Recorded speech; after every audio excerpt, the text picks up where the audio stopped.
आज है 29 मई 2021 सैटरडे का डे है। अगर आपने मेरा चैनल सब्सक्राइब नहीं किया है तो स्टॉक मार्केट की जेन्युइन इंफॉर्मेशन पाने के लिए मेरे चैनल को सब्सक्राइब कीजिए। हिंदुस्तान यूनिलीवर लिमिटेड के बारे में बात करेंगे। लॉन्ग टर्म इन्वेस्टमेंट के लिए बहुत ही अच्छा स्टॉक लगता है। इस स्टॉक ने बहुत ही अच्छे रिटर्न तो दिए ही है और मेरा यह मानना है कि आगे भी बहुत ही अच्छा रिटर्न देगा।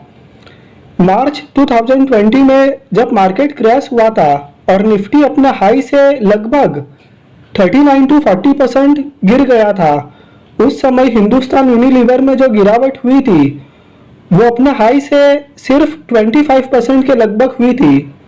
तो निफ्टी के कंपेयर में हिंदुस्तान यूनिलीवर में गिरावट कम हुई थी मार्च 2020 में जब मार्केट क्रैश हुआ था। बहुत लार्ज कैप स्टॉक्स है जो उस समय 50 to 60% गिर गए थे, उनके कंपेयर में भी जब हम देखते हैं तो मार्केट जब क्रैश हुआ था तो हिंदुस्तान यूनिलीवर में उनके कंपेयर में सिर्फ 25 to 26% की गिरावट थी। तो आप अगर ऐसे स्टॉक में निवेश करना चाहते हो कि मार्केट अगर क्रैश हो जाता है और मार्केट जितना गिर जाता है तो उनके कंपेयर में हिंदुस्तान यूनिलीवर में उतनी गिरावट नहीं होती है। अगर आप ऐसे स्टॉक में निवेश करना चाहते हो तो हिंदुस्तान यूनिलीवर एक वैसा ही स्टॉक है कि मार्केट की बहुत बड़ी गिरावट में भी ये स्टॉक मार्केट के कंपेयर में कम गिरता है। क्वालिटी में नंबर 1 है। बैलेंस शीट के ऊपर एक डेब्ट फ्री कंपनी है। इसके Q4 फाइनेंशियल ईयर 2021 के नतीजे काफी बेहतरीन आए हैं और जिसने लॉन्ग टर्म में बहुत ही अच्छे रिटर्न दिए हैं और निफ्टी 50 का स्टॉक है। तो इसकी क्वालिटी में कोई भी कॉम्प्रोमाइज नहीं है। क्वालिटी में नंबर 1 स्टॉक है और मेरा यह मानना है कि इस स्टॉक में जितना मर्जी उतना निवेश कर सकते हैं। लॉन्ग टर्म के लिए एक बेहतरीन स्टॉक है और एक बहुत बड़ी लार्ज कैप कंपनी है। कल के दिन इस स्टॉक ने 0.21% का नेगेटिव रिटर्न दिया है। पिछले एक वीक में इस स्टॉक ने 1.61% का नेगेटिव रिटर्न दिया है। पिछले एक महीने में इस स्टॉक ने 3.50% का नेगेटिव रिटर्न दिया है। ईयर टू डेट मतलब कि 1 जनवरी 2021 से अब तक इस स्टॉक ने 2.96% का नेगेटिव रिटर्न दिया है। पिछले एक साल में इस स्टॉक ने 15.61% का पॉजिटिव रिटर्न दिया है। पिछले 3 साल में इस स्टॉक ने 46.85% का रिटर्न दिया है और पिछले 10 साल में इस स्टॉक ने 667.99% का रिटर्न दिया है। तो लॉन्ग टर्म में एक मल्टीबैगर स्टॉक साबित हुआ है। 10 साल में इस स्टॉक ने 667.99% का रिटर्न दिया है। जनवरी 2014 में इस स्टॉक का क्लोजिंग 567.67 पैसे पर होता है। जनवरी 2015 में इस स्टॉक का क्लोजिंग 928.58 पर होता है। ईयर ऑन ईयर बेसिस पर पॉजिटिव क्लोजिंग। जनवरी 2016 में इस स्टॉक का क्लोजिंग 813.42 पर होता है। ईयर ऑन ईयर बेसिस पे नेगेटिव क्लोजिंग। जनवरी 2017 में इस स्टॉक का क्लोजिंग 851.76 पर होता है। ईयर ऑन ईयर बेसिस पे पॉजिटिव क्लोजिंग। जनवरी 2018 में इस स्टॉक का क्लोजिंग 1363.52 पर होता है। ईयर ऑन ईयर बेसिस पे पॉजिटिव क्लोजिंग। जनवरी 2019 में इस स्टॉक का क्लोजिंग 1755.74 पर होता है। ईयर ऑन ईयर बेसिस पे पॉजिटिव क्लोजिंग। जनवरी 2020 में इस स्टॉक का क्लोजिंग 2025.59 पर होता है। ईयर ऑन ईयर बेसिस पे पॉजिटिव क्लोजिंग।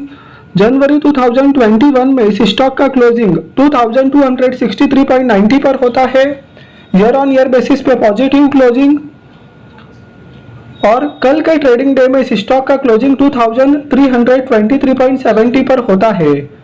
तो इस स्टॉक ने लॉन्ग टर्म में बहुत ही अच्छा रिटर्न दिया है। जनवरी 2014 में इस स्टॉक का क्लोजिंग सिर्फ 567 पर हुआ था और कल के ट्रेडिंग डे में इस स्टॉक का क्लोजिंग 2321.70 पर होता है।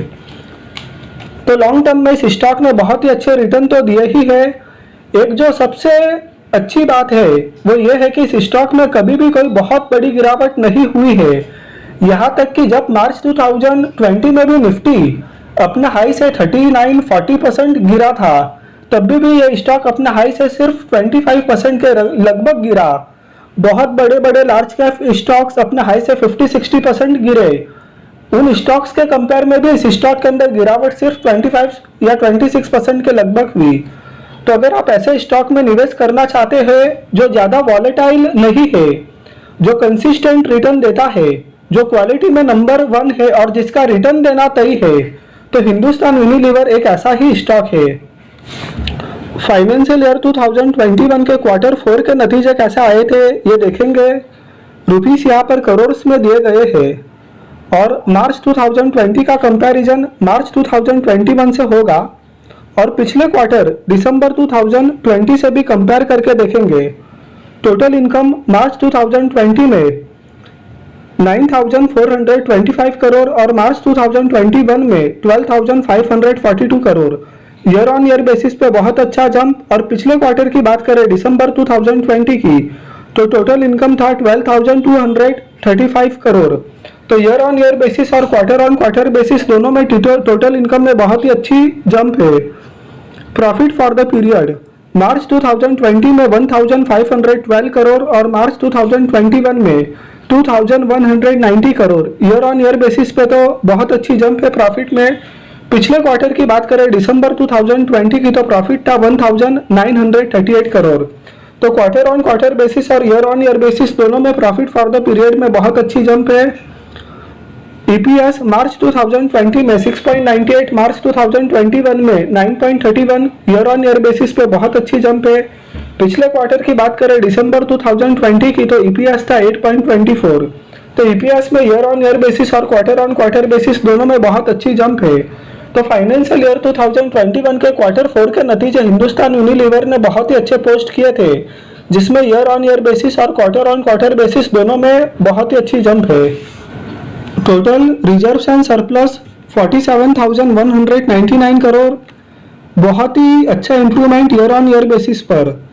पहले 7,443 करोड़ था, उसके बाद में 7,815 करोड़ और अब 47,199 करोड़। तो टोटल रिजर्व्स एंड सरप्लस में तो बहुत ही बड़ी जंप है।